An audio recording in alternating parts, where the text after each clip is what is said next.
Good morning from Sofia, Bulgaria. Today we are exploring this beautiful city, but first things first, we're gonna get some breakfast. Brunch?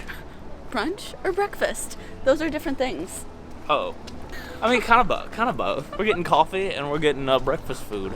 And it's too early to be brunch, so yes, it's breakfast. Oops. We're kicking things off with some breakfast at a place called Rainbow Factory that's really close to our Airbnb. This is consistently rated the highest among the coffee shops and breakfast spots here in Sofia, and it's very convenient for us. I got banitsa. And I basically got French toast with scrambled eggs, a piece of feta, which is incredible, and some bacon. Let's dig in. We also got 2 cold brew coffees as well. Now, like me, if you're wondering what banitsa is, I have the recipe right here. It is a traditional pastry made in Bulgaria, prepared by layering a mixture of whisked eggs, natural yogurt, pieces of white brine cheese between a phyllo pastry, and then baking it in an oven. So, you can't go wrong. It's the perfect breakfast dish. Well, that was delicious. Now we're gonna head back in time to a historical site here right down the street called St. George's Rotunda. This church is located in the courtyard of the government office, so you'll be able to easily find it from the center of Sofia. It's believed to be the oldest building in Sofia, dating back to the beginning of the 4th century AD during the reign of Constantine the Great. It's currently operational as a temple and holds daily worship services of Byzantine music. There's a sign at the entrance to the church saying no photo, and they're also in the middle of a service because it is Sunday, so that makes sense. I feel like we're walking through history, literally. If you're in this area of Sofia, there's no shortage of things to see, but one thing that's going to catch your eye in particular is her. That's the St. Sofia Monument. It was erected in 2000 and stands in a spot where a statue of Soviet leader Vladimir Lenin once stood.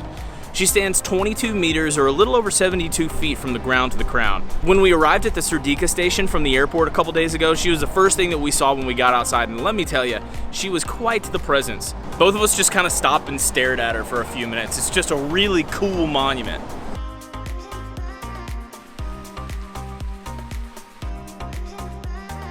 Next up is the Sofia History Museum. It's about a 5-minute walk from the St. Sofia Monument, and to that point, Sofia is a very walkable city. Most stops today are within 10 minutes of each other, so you can see a ton within a few hours. The Sofia History Museum is located inside the former building of the Central Mineral Baths and is centered around the archaeology, ethnography, and cultural history of Sofia. It holds over 120,000 historical objects dating between 6 millennium BC up to the 1940s. The 2-story museum has 8 halls, each focused on different themed historical moments and periods during Sofia's existence. Tickets are 6 lev apiece, so this is a very affordable option for just about anybody. Unfortunately, we weren't able to film inside of the museum. It was 100 lev in order for us to film using the big camera, or 50 lev taking pictures with the big camera. However, taking pictures with your phone and video with your phone was free. I think the most funny thing that we saw in there was a paperweight that was a giant tarantula. Like, it was probably as big as my hand. It was a little nerve-wracking just seeing this big old gold heavy spider just sitting on a table. We were like, oh. Hey, if it holds the paper down, then that's all that matters, right? Nonetheless, the museum's very beautiful and very cool. I highly recommend it if you're here in Sofia. But now we're gonna go and get some lunch over toward a very popular street here.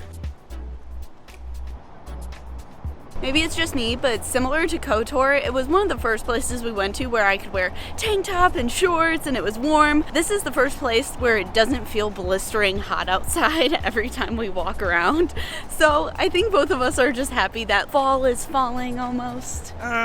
It's still 80s, but it feels so good outside. That's how you know it's been hot everywhere we've gone though. It's like 85 degrees right now and we're like, oh my God, the leaves are changing. Everything's getting cool. Pumpkin spice. Pumpkin spice.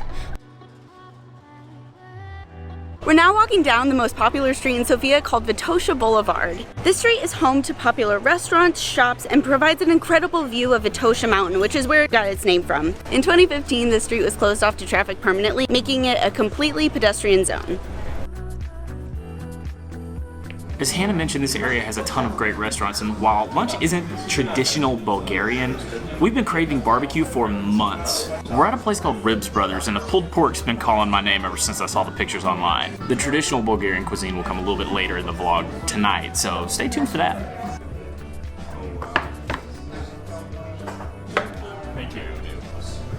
This is sandwich is as big as my head. Oh, it looks so good. Trey got the pulled pork platter and it looks delicious. It comes with a half a corn and a few condiments that we're not really sure what their use is, and a slice of garlic bread. And I got the pulled pork sandwich that is piled high with coleslaw, pork, and cheese. So, right up my alley. And then we got a side of fries just to spice things up a little bit. I will need all of these napkins to eat this. I'm confident I will need them all. That was so good. And I feel like we got our barbecue fix. It's taking everything in me not to order this banana pie dessert thing that they have on the menu. I love banana cream pie, and that sounds so good, but if I eat one more bite, I might explode. So, I can't do it. That barbecue is fantastic, but it's time to try and walk a little bit of it off. We're heading over to City Garden. This is the oldest and most central public garden in Sofia. It's been around since 1872 and the locals love it. Another thing that you'll see here in the City Garden is a lot of people come here and they'll just play chess. And we've seen people play for hours. We'd come walk through here, we'd go back to our Airbnb and then come walk through here again and they'd still be playing chess. So if you love chess, this is the place to be. Also, if you're visiting City Garden, make sure to stop by Ivan Vazov National Theater. It's got that neoclassical look that originated in Italy and France back in the mid-18th century, and it's unquestionably the jewel around the garden. It also feels like we kind of have this place all to ourselves. There just aren't that many people around.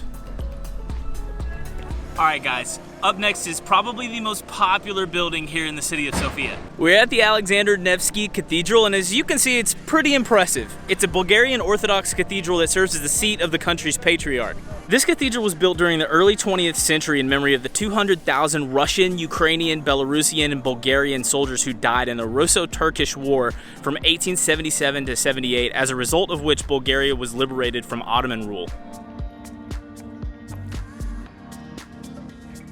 Entry into the cathedral is free, but it's 10 lev in order to take pictures and 30 lev if you want to take video like us. And they're very strict about it too, so if you go in there and you try to sneak photos or you try to sneak any video, you're gonna get caught. They give like little tickets, and the moment you pull out your phone, they are approaching you. So make sure to just follow the rules. Very close to the Alexander Nevsky Cathedral is the Church of St. Nicholas the Wonderworker. It's referred to in short as the Russian Church since it's built in the traditional Russian style of dome towers and elaborate facades. It's been interesting to see the various styles of religious sites throughout Europe, from the Gothic cathedrals to the mosques we saw in Bosnia, and now the Eastern Orthodox churches. The beauty and creativity of these places is kind of hard to believe. As you can see from the sign outside the door, there are no cameras allowed inside, but take our word for it, it's stunning on the inside. All right, it kind of feels like we just ate lunch, but we're gonna do a transition right here because next up is dinner. All right, I just love doing that. I really do, it's the best.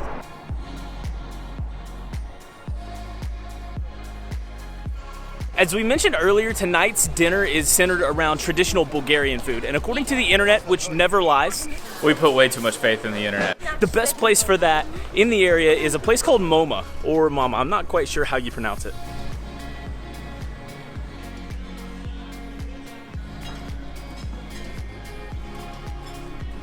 Now we're gonna level with you guys. In order to fit all of this food into one vlog, we had to split it over 2 days. So technically we had breakfast and dinner today. Lunch was technically yesterday, so I am hungry and I am ready to eat.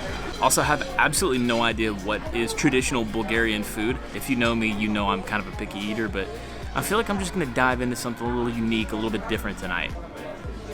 I went with the veal sausage. She said it was between that and like a beef steak, and she said that the veal sausage was better. And then Hannah got the king size meatball. So I'm excited to try this. Yeah, very good, very good. Try your king size meatball. I want to know what that tastes like.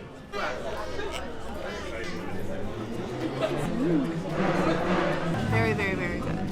This is interesting. I'm not really sure. It's like a white cheese. I don't know what it's supposed to go with, but I'm eating it with the potatoes.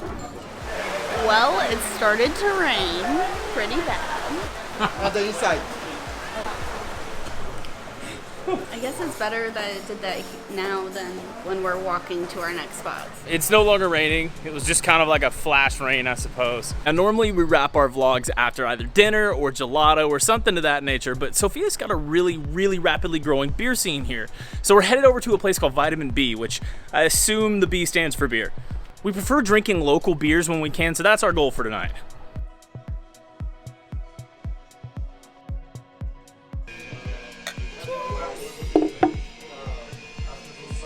I know I probably sound like a broken record, but I'm absolutely blown away by Sofia. We've had so much fun here, and it's been such a great experience. The coffee's good, the people are nice, everything's affordable, and the beer is great.